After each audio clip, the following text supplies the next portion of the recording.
Hello and welcome, everyone. We are doing another edition of the AIMinds podcast, where we explore the companies of tomorrow built AI first. I'm your host, Dimitrios, and this episode is brought to you by Deepgram, the #1 text-to-speech and speech-to-text API on the internet, trusted by the world's top conversational AI leaders, startups, and enterprises like Spotify, Twilio, NASA, the one that puts rockets into space, and Citibank. Today, we are joined by none other than the CEO and founder of SuperCreator. Roy, how you doing, man? I am doing well. Thank you very much for having me. Well, I'm excited to talk all about your journey and the inspiration of SuperCreator and exactly what SuperCreator is. But I think it's worth us getting into, like, how do you come to find yourself where you're at right now? Give us the TLDR on your story. Cool. Okay, the TLDR. So it's a bit of a long story, but of course I'll try to keep it short. So going back to how I got to building SuperCreator, I think starting from when I was a kid, I always loved content, media, watching movies. There was no still social media and things like that, and I always saw content as a time machine of certain. It could take you to different times, different places. It inspired you. It's sort of like a magical thing that we can see, and it give us so many awesome things. I always saw the power of content, and so ever since I was a kid, I was always drawn into that world. Fast forward, let's say 20-something years, and I was living in Tel Aviv at the time, and I saw an article about Cameo, the American app for the personalized videos. And I felt like there was an opportunity to build it in Israel. There wasn't anything at the time, and it matched very much my skill set. So again, on one hand, drawn a bit to maybe the entertainment world, the content world, but on the other hand, the technology world. And so I went and built that. And this was probably a bit before COVID started. And right as COVID started, it really gave it a big boost. And it became very viral in Israel. It was really the only app.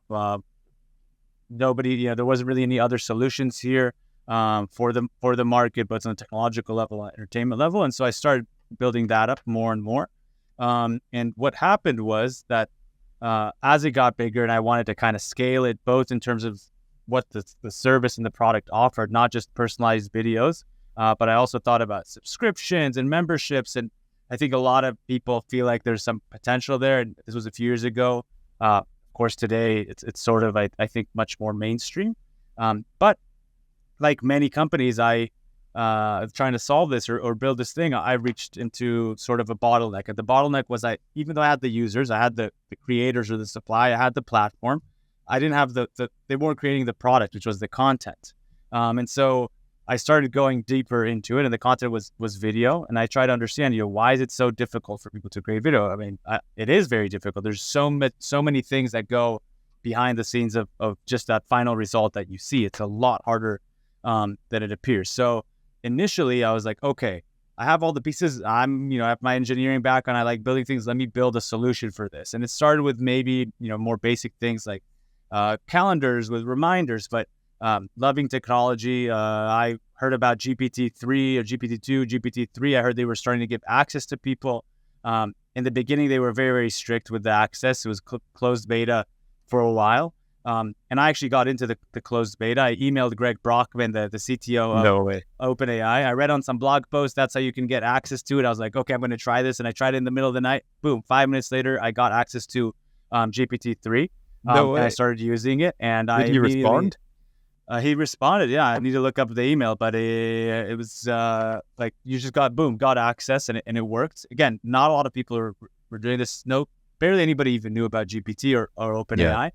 Yeah. But for me, the moment I started playing with it, it was one of those moments where it's like, this is huge. This is going to change everything. And so I already had so many ideas how I could use this for my certain, use case, for so many other use cases, how this is going to just completely change the industry. And that's when SuperCreator started being born, because it was like, okay, I know that there's this problem. I know that a lot of people have these problems, not just creators, but and everybody has the problem of creating videos. It's a lot, because it's a lot of hard work, and a lot of people want to go ahead and do it. And so how can I kind of connect what people want as an optimal solution and the problem? And to me, AI has always been, or as many things, but I see it as kind of glue. It can connect kind of one side to the other. If you have input and output, it can find the way to get to the two. And so again, that's when SuperCreator was born. It was the idea of how can I help turn everybody into a super creator, not how I can, turn creators into better, but actually I want to turn the everyday person that's working, that's, spending all the time, and they don't have the time to necessarily spend on budgets for, outsourcing and all their, or have the time to spend. And that was really kind of when I started, okay, there is something here, and a lot more people were really interested versus this like localized Israeli version of Cameo. I was living in LA at the time too. And I started going with it, and ultimately started developing it more and more and more, and decided to kind of fully pivot to SuperCreator. And that's a bit of the starting story. And there's a lot that happened during that time, but that's kind of sort of the chain of events that led me to SuperCreator. It wasn't an immediate, this is where I'm starting, but I got there from the problem that I saw of, even if you have the followers, even if you have, you literally just need to create videos, and, this could potentially generate a lot of income for you, people still don't do it. So obviously if you don't have all those incentives, then it's that much harder. But so that's a bit of the backstory. Yeah. So basically you realize that you had the marketplace, but again, that glue that you're talking about wasn't there. The famous people weren't creating, and the followers weren't asking, in a way, even though they were all on the platform. It's not like they were asking, but it's like, I think first of all, the people are subscribing, people are buying memberships, but they weren't receiving. It wasn't necessarily they were asking. They were asking and they were paying, but when you pay something, you expect to get something in return. And so there's a lot of reasons why people don't create videos. It's definitely, or content. It's a lot easier today because of AI, but think about 3 years ago, you didn't have any of the stuff available. And so I saw the opportunity. I realized that this is, again, it's going to change the whole market, the whole industry, but specifically, I think in the world of content, because it's a digital first environment and world, it became obvious to me that this is going to have the most immediate impact. And whoever will use AI in this world, it's like a much more fitting use case, and that they're going to be able to deliver much faster, much better content versus somebody that doesn't. Okay, so let's back up for just a sec. How did you even know how to code? You were like, well, I just went and I built this thing, but you skipped over the fact that did you have a background in programming? Yeah, okay. So a bit about that. So as watching, movies and getting inspired and seeing, like I said, Time Machine, I've always been a huge admirer of change. I love the concept of change and the ability to change something in the world, and it's inspired. I want to change things. I want to change things for better. And so somebody that wants to change things, I think being a young entrepreneur and stuff, that's always been, if you want to work in the world of change, probably the most direct way is to be an entrepreneur, to put something in the world, to get feedback, to try to do it yourself. And so I didn't know how to code in the beginning. I had all the ideas and and I would get rejected by investors and people that I would meet because there was no technical person. And even though I loved video games as a kid, and so I did have a bit of technology background, but I never considered myself as an engineer for many reasons that a lot of people don't go into coding, because they think, well, you need to be really good at math, you need to be a genius, I learned it more from the hard way, the brute force, the grit way. But the thing is, after I met these people, they said, they kind of made that excuse. I said, okay, I don't want to give them any excuses to say no. I'm going to learn how to be that technical co-founder. I don't want to be dependent on anybody, actually. I want to have the necessary skills to have a dream and to be able to go from me to that dream, no matter how long it takes. Because kind of I think the hardest thing for somebody that has the entrepreneurial drive is something in the way from you and your vision and your dream. I mean, that's the most frustrating thing. As long as you know that you can do it, and maybe it'll take more time and maybe it'll take more work, I think, that's what you need. But if there's somebody that's closing the door or somebody that's stopping you, and that is very hard. So I never, I think you get more comfortable when you have the ability to do it yourself. It built that confidence in me. So I literally kind of a bit fast forward to, I think I was in an internship in college, and I was at a startup accelerator, interning for a startup.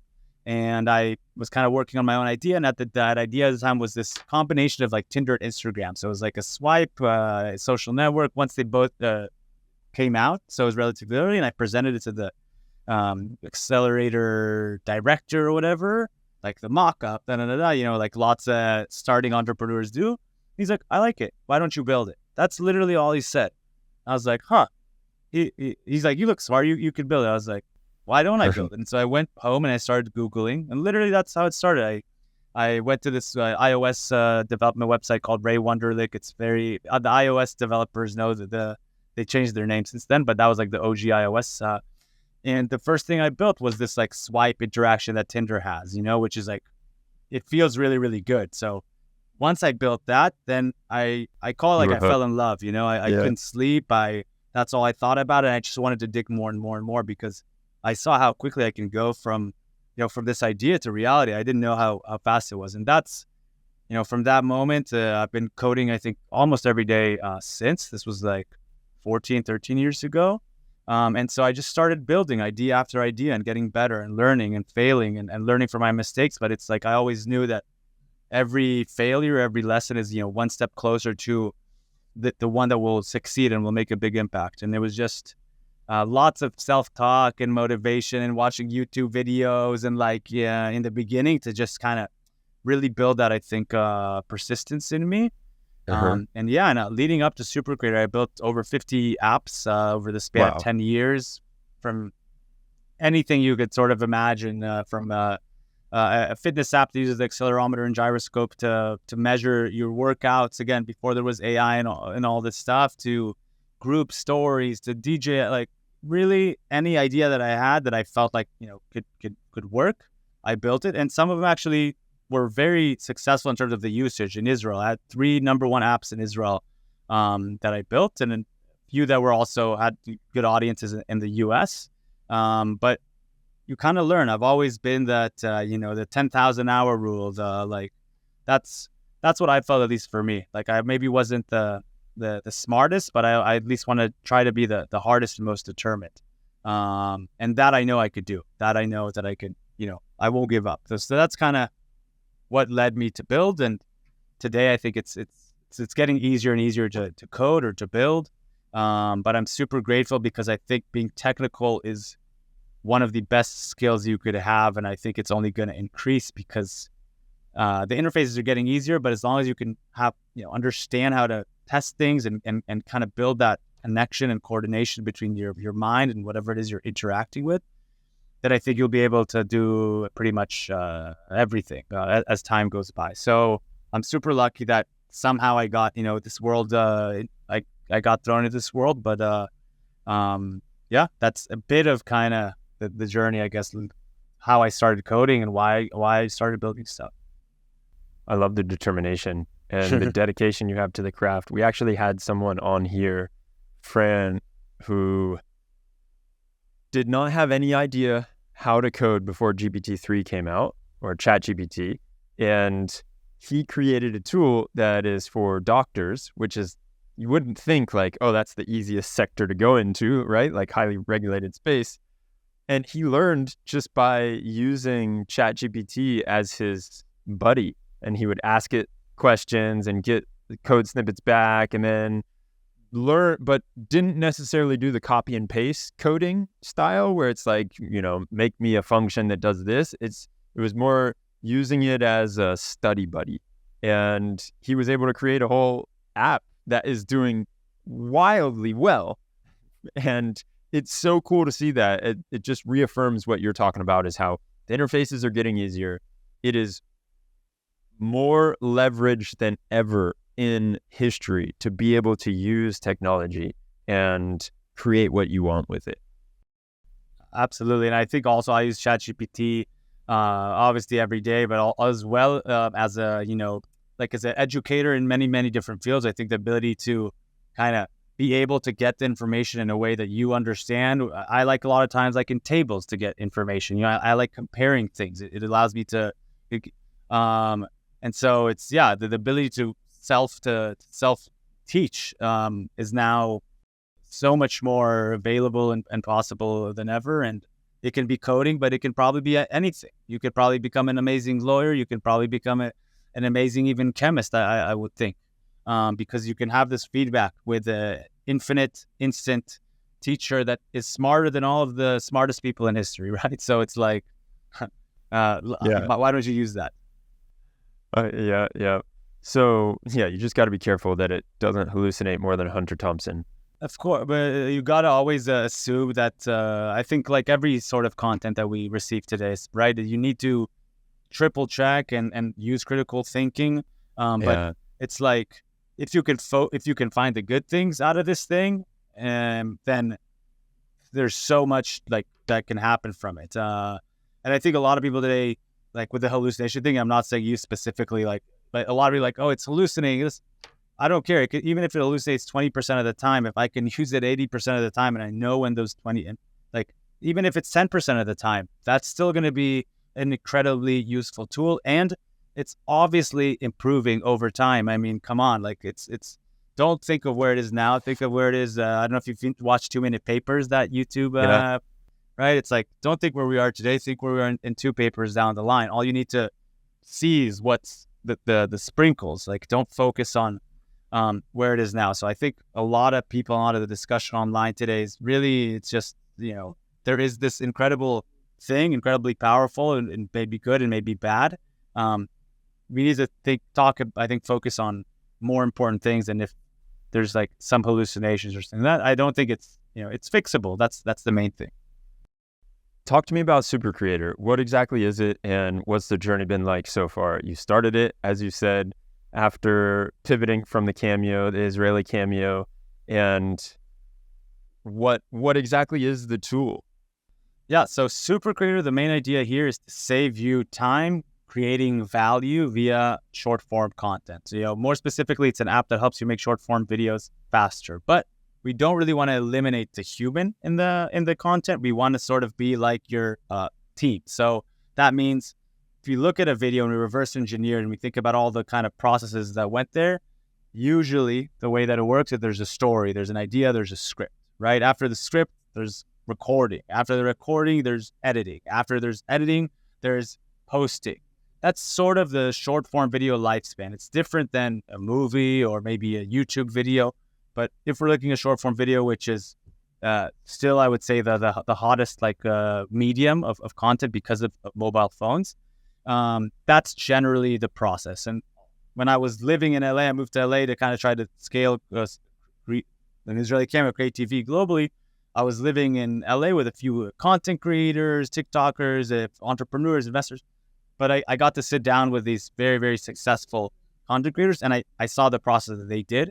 And that's a lot also kind of where I was like, okay, well, they're messaging this person for the ideas and the scripts. They're getting all the background assets from this person, and there's somebody that's editing for them. They were literally waking up in bed, like just recording, 20 minutes a day, and and they would have millions of followers. I'm not saying that's necessarily couldn't work today, but probably it can work today. If you have one person, or few people or whatever, delegating each specific thing and you're just going and performing, then you are probably going to be able to produce more. Again, you can iterate faster, you can get better faster versus somebody else. And it's the same game at the end of the day. Whoever can take the most swings at bat will probably have a much higher chance of succeeding, especially the way the algorithms work and so forth. Like there's, so back a bit to SuperCreator, it's like, let's take this whole process and let's use AI to as the glue, as the assistant, to help you go ahead and make that video if you are trying to save time or money. The other thing is that I kind of felt like that media is going to become a much, much bigger market. Like content creation, content is going to become much bigger than it was a few years ago, and obviously much bigger than it was 10 years ago. I felt like everything's going to go into content. Why? Because the moment you're with GPT-3, you get that, you're like, okay, let's run this again. 1 year forward, 2 years forward. It's pretty obvious that we're going to have real-time HD, the hyper-realistic, Ready Player One. This is at least the world that I think we're going to. And so those are going to be massive economies in this world, just like there is today in Instagram and Facebook. But these are, in my opinion, they're going to be like worlds that people are going to be spending time in and living it and creating. This is where I think the market is going. And so I think right now, the biggest opportunity there is in building this for short form. But as the market develops, I see SuperCreator really as the ability to build full worlds that you'll be able to. But again, today where it's at, there's it looks like you want to ask a question. I kind of went a bit too far, but like that's a bit of like why also that's also a bit of the thought process there. You can't say something like that and expect me to just stay quiet over here. No, I think it's interesting, obviously. It's interesting area. Okay, so break down that vision a little bit more. The worlds that you're speaking of, it's like going into VR, and SuperCreator is going to help build the world, or it's going to help... It doesn't necessarily have to be VR, but it's like, I mean, we're very close to building simulations where it looks like reality. We're going to be watching it, but everything there will be AI generated, like the people interacting with each other. Again, it's like if you looked where AI was a few years ago, and you expect a certain rate of progress, then it's like it's a logical assumption that we're going to have all of this abilities. And this was a few years ago when I just got GPT-3. Like I was having I was running all the as a mostly logical person. This is what I realized is going to end up happening. Again, this is my bet. I wouldn't say 100%, but it looks, and so far I think we're on track. But today people are creating videos, right? But as the technology gets better and stronger, I'll be able to, just like you're seeing with Sora, you're already seeing it. It's a world model that people are creating videos with. Like Sora is already this sort of meticulation, except it's going to be much more controllable, much more, and then you'll have the hardware as well. But I'm not even talking about the hardware, even with today's screen. Sims in HD with AI and every single person, where they might not even be aware that they're in a simulation, and you'll be able to create that and craft a story, and people will be able to watch your story or watch the world that you built. So that's the 10-year maybe vision. I think we're still a few years away from it, but I think we're on track. So kind of like Minecraft, you can have your own server in Minecraft with your own world, and you're saying that might be the way that we're going, with a bunch of stories, and almost like Westworld, how there's all these different themes and storylines and plots that are happening in those worlds. And so instead of me watching a series or putting on a series, I can go and explore a world. Yeah, and there's going to be probably different layers, right? You could be in the world, you can be above the world, you could be like, it's a kind of like, I don't know which one of those mediums will be most popular, but it's probably going to be like today, like gaming and movies and all stuff, right? You can actively participate. You can just watch others. Exactly. Yeah, you should be able to actively participate with with Reality Vision Pro and where that whole industry is going in the next few years. Why shouldn't you be? It's basically a video game with HD, just with AI and real time like HD graphics and 3D. Everything's going there. So I do think what's just interesting is this has been my belief from day one, from when I got access to GPT-3, and kind of connected with the SuperCreator and just tried to think, I really want to build a massive company that's going to create massive change, positive change in the world. So it was never a thought of right now, what's the quick kind of way to build a very capital or something sort of company. It's like, what's going to be relevant in 5-10 years? And I will say, on one hand, I think so far I've picked right, because you could see, I think there's tons of companies and jobs getting eaten up by AI. It's unfortunate on one hand, but I think it's like nature, right? It's like how many companies did ChatGPT put out of business, and Sora, right? Like so many. But still, SuperCreator is still very, very relevant. And probably right now, I would say this is the year of video, right? And we can infuse all of that into the app. It was always built as a shell to adapt to the most advanced technologies. That's also something interesting about SuperCreator. The thought process was, let's not build our own text, our own GPT, our own this, because it's going to constantly get better and better. we're a small startup. We need to use like the integrations and build a sort of system that's going to always be as good as the newest technology. So that's the other thing about SuperCreator. It's always using the newest technologies, the best technologies, whether it's Deepgram for audio transcription or GPT-4 or text it. It can always get updated because I think, and if you're a content creator or creating content, not even if you're like you're dealing in the world of the future, and like that's a bit of expectations a lot of times from the viewers, and they want something new, they want something original. So it helps you to get there. I'm not saying it's a must. I'm just saying, like, as a person using the tools, you want something that's going to be as good as possible, as fast as possible, because that's the world you're sort of living in. Okay, so I've got the grand vision, which I really like, which is we're going to have many different worlds that we can go and we can explore, we can watch, we can see actors in the worlds, and we have a very immersive view of entertainment changing, content changing. And then I also have the understanding of where we're at now. And as you mentioned, there's like creators that will have 5 different people on their team doing different parts of their creation process. And so between those things, there's a bit of a gap. We need to evolve to get there. But SuperCreator right now is an app that will help those creators that have the 5 different people on the staff work more efficiently. Is that what I'm understanding? And no, it's about the people that don't have those 5 people in the staff, and probably would never get them because they don't want to, they can't afford them, right? It's for the doctor, for the gym teacher, for the business owner, for the entrepreneur, the founder, right? That's time and money is like they don't have a lot of those resources, right? So how can they get the 80-20 sort of solution, 80% of the result and 20% of the time? That's the market we're going after, like I call it like the non-creators, at least in my head. Yeah. So it's, and I really like that you said this before. I think before we hit record, you were mentioning that you want to take anyone, so like me, off the street and give me the tools to become one of those top creators, or a la the name, a super creator. Exactly. I want to give you the superpowers. I want to make everybody a super creator.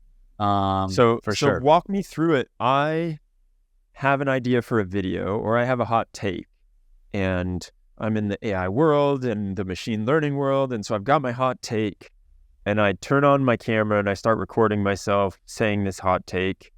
And I've created just like a selfie video of me explaining a theme or a hot take.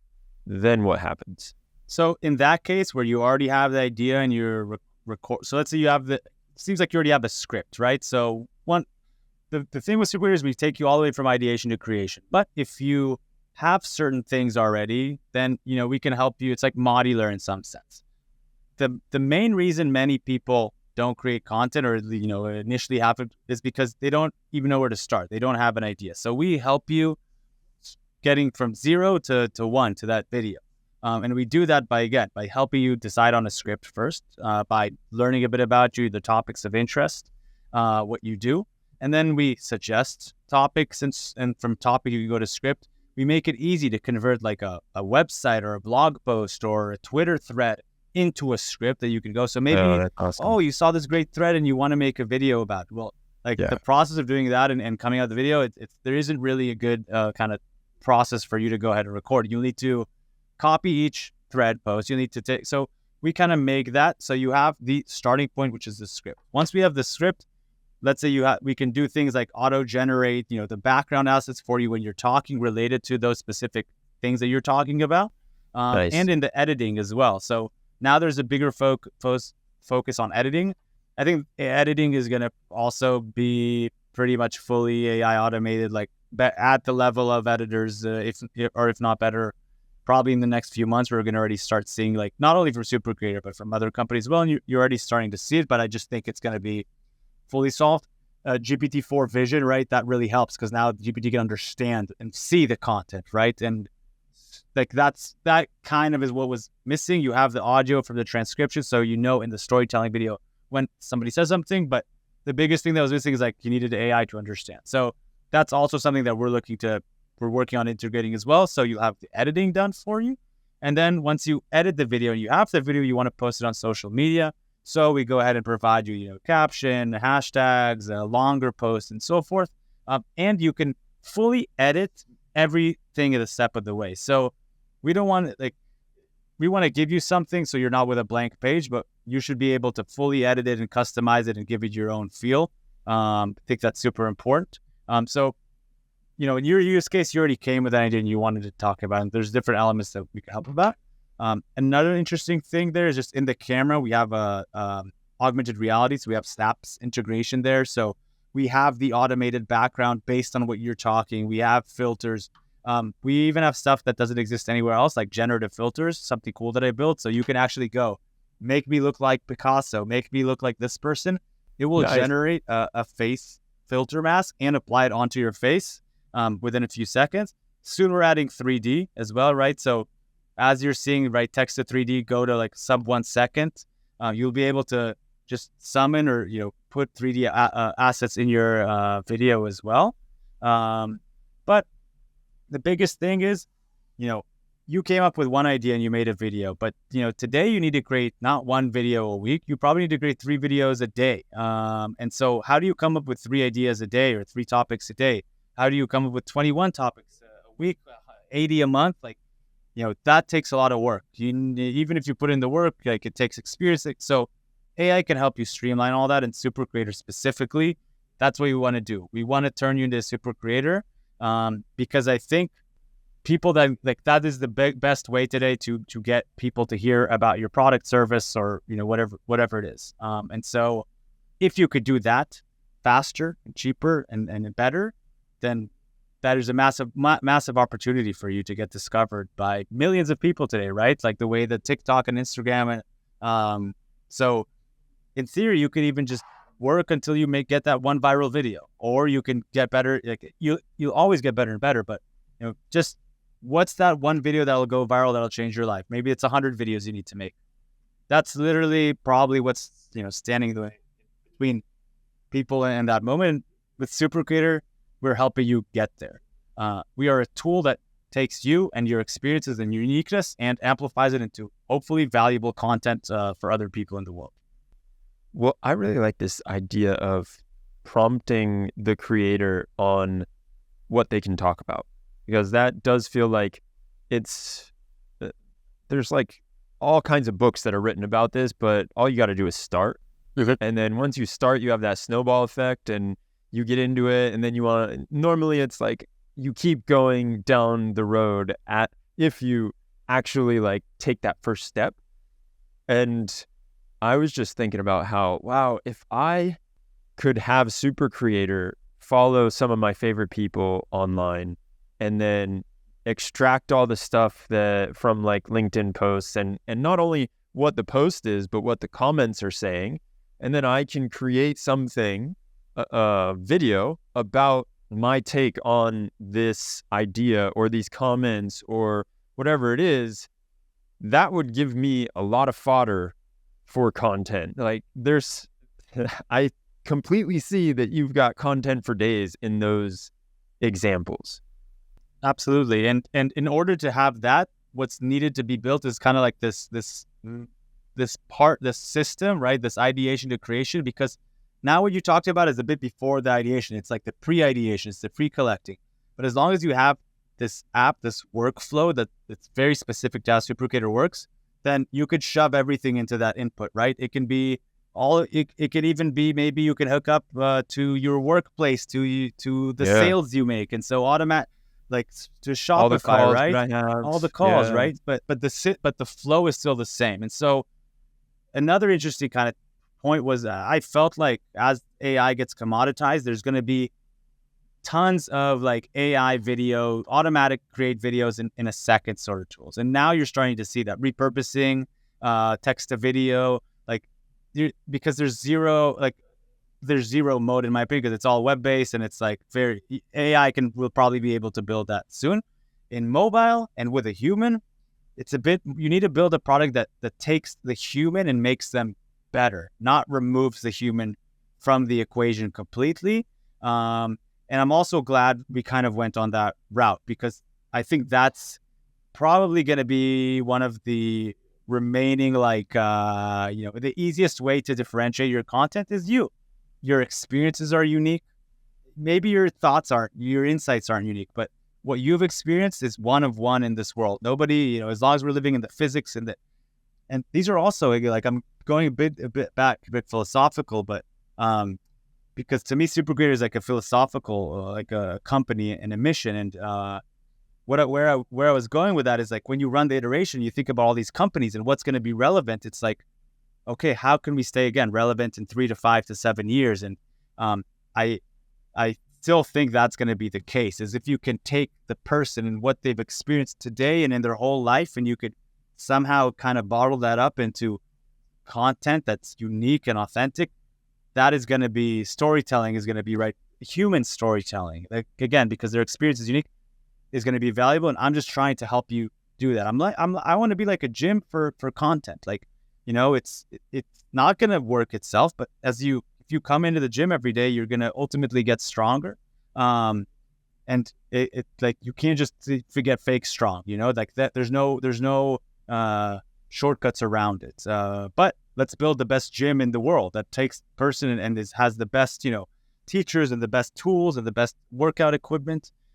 That's what I want SuperCreator to be to the regular person, to the everyday person, especially to those people that are, that are motivated and are not afraid to do the work and are interested to start. Like, I want to help them. I that courage, I know how hard it is, and I even struggle with it sometimes as well.